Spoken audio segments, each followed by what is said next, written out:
Hey guys, John here. Today we're going to be learning to make this pad called Earthrise in Vital.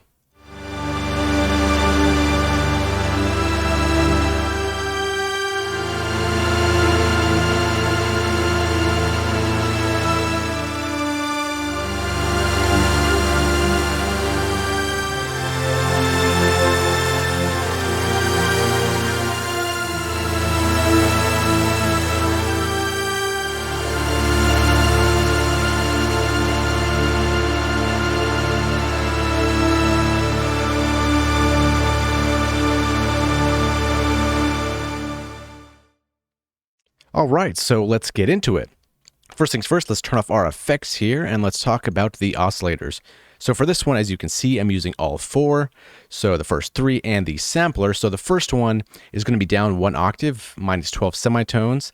And there's a little bit of D2 or fine D2, minus 9 right here. And it's the init saw wave, 7 voices, and I didn't change any of the detuning for the unison as well. And then next up, we have Oscillator Two, which again is a saw wave, the init one, and this one's going to be at the base of 0, so no change, no pitch change, except for the fine tuning at 16, so plus 16. And then the unison 7, and then the detune is going to be at 10, so it's going to be a little less detuned, a little bit more cohesive. And next up, for the third oscillator, it's going to be a square wave. And this one's going to be really carrying the low end, the bass of this sound. And it's down 2 octaves or minus 24 semitones. And I didn't change any of the fine tuning, so I wanted it pretty solid. And then no unison, so don't even worry about that right there. And then for the last oscillator is going to be the sampler I used. And I chose the sound waves. I thought it was cool for this patch here. And I added the random right here. So anytime the note is hit, it's going to pick a different random spot within the sample. So it's not going to be triggering it from the same spot every single time, which gives it a fresh sound for each new note that you press. And the main concept for anything, if you want to learn in this video for pads in general, is change over time. So what does that exactly mean for this type of patch? We have a slow attack and a slow release, but you also want some things kind of changing within the sound itself. So the slow attack, slow release is a staple kind of thing. So that's where this weird LFO is going to come into play. We're going to talk about that in just a second. So let's dive into the envelope first off. So the attack is relatively slow at 1.513 seconds. The decay is 1.811. Sustain 0.846, and then the release is 1.632 seconds. So generally, I mean, you can make this attack a little bit longer if you want to kind of have it fade in a little bit more. I felt that I wanted this line here a little bit more curved upwards, because if it's curved downwards, it kind of just, it starts to abruptly. So like if I had it kind of like this, it's kind of too quick as it fades in. So I felt like the concave is kind of a little bit better.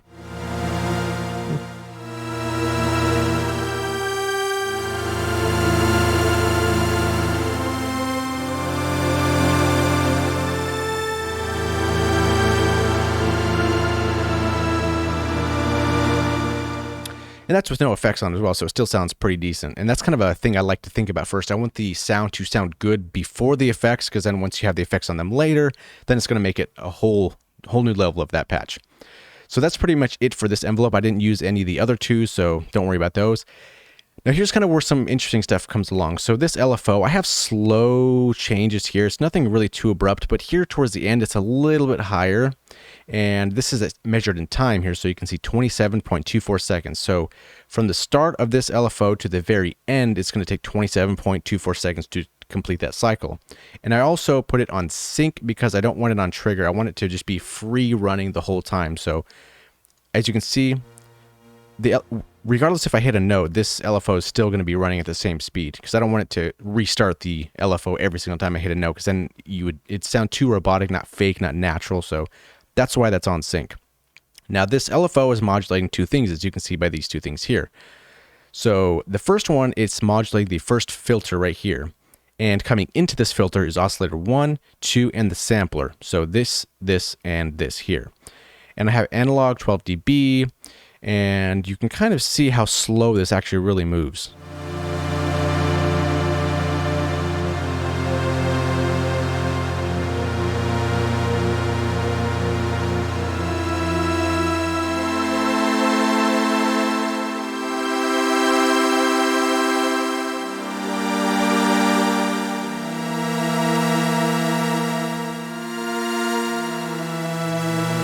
It's a very slow, gentle motion.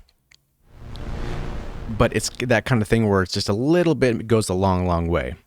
And then for the next filter here is going to be the Oscillator 3. So this low end is basically going here, and I kind of wanted to taper off the top end here. So if we turn off these 3 oscillators, this is what we're going to be hearing.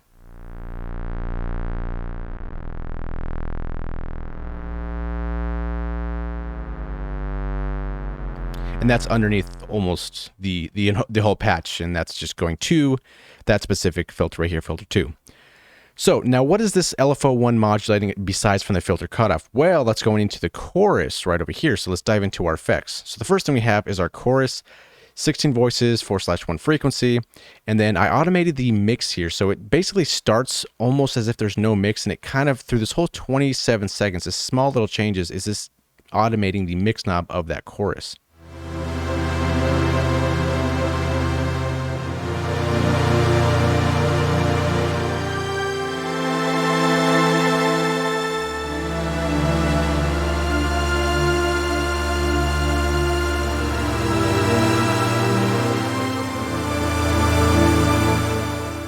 And then next up for the EQ, I basically just pushed a little bit of the highs over here. So I put the cutoff around 1.6K, almost 1.7K, and then gave it a boost about 4.2 dB.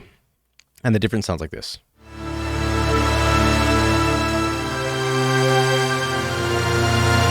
And the idea is when this LFO gets more toward this higher part, when the filter opens up a little bit more, this high boost right here of the EQ is going to make it even more present sounding. So that's the whole concept.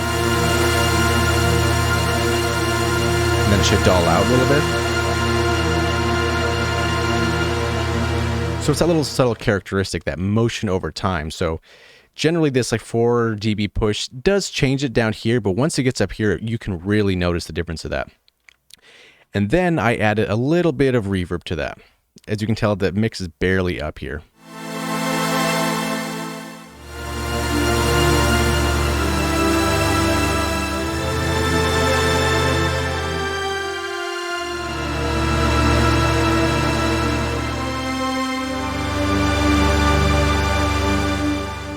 And this reverb, I kind of, in my head, I kind of wanted to complement the release time of the overall patch a little bit and kind of make it a little bit bigger. So in a nutshell, that's this patch here. Hopefully you learned something, and yeah, hopefully use this patch. And if you do, let me know. I'd love to hear it, and we'll see you in the next video.